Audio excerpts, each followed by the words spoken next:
দালালির বাংলাদেশে আপনাকে স্বাগতম। এই যে ঢিল দেখতে পাচ্ছেন না, এই ঢিল এখন যদি ওদের মুখে মারতে পারতাম, দালালদের মুখে মারতে পারতাম, তাহলে খুব ভালো হতো। কিন্তু এখন আমি পুকুরে মারলাম, আরেকটা মারলাম, পুকুরে মেরে প্রতিবাদ জানাচ্ছি, আরো দুইটা মেরে প্রতিবাদ জানাচ্ছি। যদি তাদের মুখে মারতে পারতাম তাহলে ভালো হতো। এই তার বাচ্চারা কি করেছে জানেন? তারা 18 বাংলাদেশিকে সাগরে ভাসিয়ে দিয়েছে। মানে 18 জন বাংলাদেশি পানির তৃষ্ণা সইতে না পেরে মারা গেছে এবং তাদের দেহ সাগরে ভাসিয়ে দিয়েছে। বাহ, এই হচ্ছে দালালি। এবং এই দালালরা কি করছে? প্রত্যেকের পরিবারের কাছ থেকে 10 লাখ, 20 লাখ, 30 লাখ, 40 লাখ টাকা পর্যন্ত নিয়ে কোটিপতি হয়ে পগার পার হয়ে গেছে। তাদেরকে ধরবে কে? তারা তো এখন ধরাছোঁয়ার বাইরে। এবং যে পরিবারগুলো নিঃস্ব হয়ে গেল, 18টা বাংলাদেশির দেহ সাগরে ভেসে গেল, তারা তো কখনো কোনো দিনই আর ফিরে আসবে না। এবং ওই দালালদের নাগালও আর কেউ পাবে না, কারণ প্রত্যেকেই হতদরিদ্র মধ্যবিত্ত পরিবারের সন্তান ছিল। যে স্বপ্ন নিয়ে তারা দেশের বাইরে গিয়েছিল, ওই দালালরা যে স্বপ্ন দেখিয়েছিল, সেই স্বপ্নের কোনো কিছুই আসলে পূরণ হলো না। পাশাপাশি ওই দেহটাও আর কখনো কোনো দিন তার স্বজনরা ফিরে পাবে না। এর দায় আসলে কার? আমাদের, আপনাদের, বা যারা লোভে পড়ে সেখানে গিয়েছিল? জারি হোক না কেন, এ নিয়ে আমি একটা বিস্তারিত ভিডিও বানিয়েছি, চলুন সেটা দেখে আসি। আসসালামু আলাইকুম। দালাল চক্র, এদেরকে থামাবে কে? 6 দিনে 18টা প্রাণ নিভে গেছে, আর তারা সবাই বাংলাদেশি। এই ভিডিওটা বানানো হচ্ছে কারণ এই ঘটনাগুলোকে চুপচাপ মেনে নেওয়া মানে পরের বিপর্যয়ের জন্য অপেক্ষা করা। লিবিয়া থেকে 43 জন রওনা দিয়েছিল ইউরোপ যাওয়ার স্বপ্ন নিয়ে। এর মধ্যে 38 জনই আমাদের দেশের, কিশোরগঞ্জ, সিলেট, নিজের মাটির মানুষ। কিন্তু প্রশ্ন হলো, এরা কি জানতো তারা আসলে স্বপ্ন না, অনিশ্চিত এক পরিণতির দিকে রওনা দিচ্ছে? দালালরা কি বলেছিল? নৌকা বড়, নিরাপদ যাত্রা। কিন্তু সত্যটা কি ছিল জানেন? তাদের গাদাগাদি করে তোলা হয়েছিল একটা খেলনার মতো নৌকায়। এটা কি যাত্রা নাকি মৃত্যুর দিকে ঠেলে দেওয়া?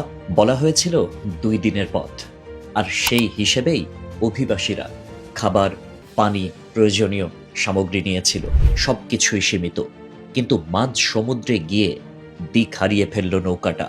তখন কেউ পাশে ছিল না, না দালাল, না কোনো প্রতিশ্রুতি। 2 দিন পর পানি শেষ, খাবার শেষ। তারপর শুরু হলো বাঁচার জন্য মরিয়া চেষ্টা। 3য় দিন থেকেই একে একে মানুষ নিস্তব্ধ হয়ে পড়তে থাকে। কেউ চিৎকার করতে পারে না, কারণ শক্তি নেই। কেউ কাঁদতেও পারে না, কারণ চোখেও পানি নেই। ভাবুন তো, আপনার পাশের মানুষটা যে একটু আগে কথা বলছিল, হঠাৎ সে আর সাড়া দিচ্ছে না, আর আপনি তাকিয়ে আছেন, কিচ্ছু করার নেই। কেউ কেউ 2 দিন পর্যন্ত নিথর সঙ্গীদের বুকে আগলে রেখেছিল, কারণ তারা মানুষ ছিল, অনুভূতি ছিল।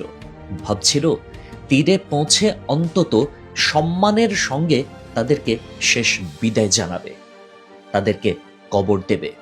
কিন্তু লোনা পানি, গরম ক্ষুধা, সব মিলে অবস্থার দ্রুত অবনতি হতে থাকে। অসহনীয় বাস্তবতা। শেষ পর্যন্ত নিজের হাতেই সমুদ্রে ছেড়ে দিতে হয়েছে প্রিয় মানুষগুলোর দেহ। বলুন তো, এর চেয়ে বড় অসহায়ত্ব কি হতে পারে? 6 দিন পর গ্রিসের কোস্ট গার্ড তাঁদেরকে খুঁজে পায়। ততক্ষণে 18 জন আর ফিরতে পারেনি। আর সবচেয়ে কষ্টের সত্য, তারা সবাই বাংলাদেশি, আর সবাইকেই সাগরে ভাসিয়ে দেয়া হয়েছে ততক্ষণে। এই ঘটনা কোনো দুর্ঘটনা না, এটা একটা নির্মম চক্র। মানুষের স্বপ্ন কিনে তাদের বিপদের দিকে ঠেলে দেওয়ার চক্র। আজ যারা গেছে তারা সবাই জমি বিক্রি করেছে, ঋণ নিয়েছে, পরিবার ভেঙে দিয়েছে, শুধু একটা আশায়। আর সেই আশাটাকেই ব্যবহার করেছে দালালেরা। সবচেয়ে ভয়ঙ্কর কথা কি জানেন? লিবিয়ার উপকূলে এখনো হাজার হাজার বাংলাদেশি দাঁড়িয়ে আছে, একই স্বপ্ন নিয়ে, একই ঝুঁকির পথে। ভাই, আপনি যদি তাদের একজন হন, ফিরে আসেন। পা ধরে বলছে, ফিরে আসেন। বিদেশ মানেই সফলতা না, টাকা মানেই জীবন না।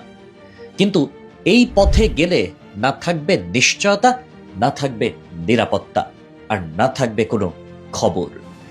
দেশে অটো চালিয়ে দিনমজুরি করে ডাল ভাত খেয়েও মানুষ বেঁচে থাকে আর সম্মান নিয়েই বাঁচে। কিন্তু এভাবে হারিয়ে গেলে আপনি শুধু একটা সংখ্যা হয়ে যাবেন।